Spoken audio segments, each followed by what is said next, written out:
Kime sorsam bir derdi var yaralı, kardeşi kardeşten ayırmış gurbet, gurbet, gurbet.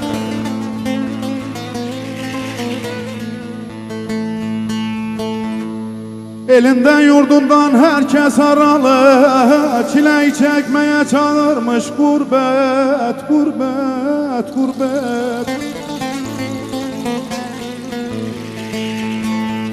Çileyi çekmeye çağırmış gurbet,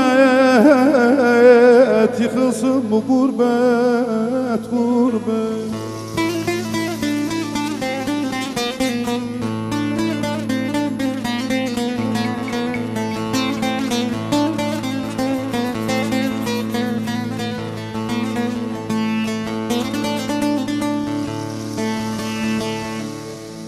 Yardım etmez kimse burada düşene, ardından kuyunun eşen eşene, kardeş eşen eşene.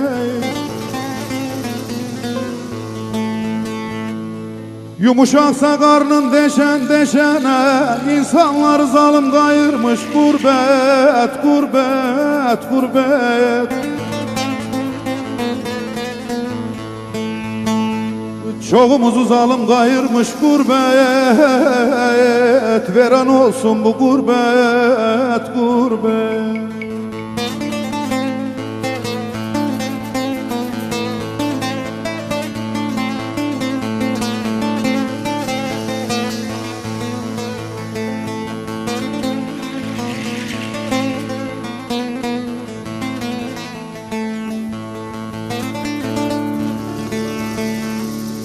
Babadan oğula fayda yok burada, yardım eden olmaz düşersen dara, ayvah haydara.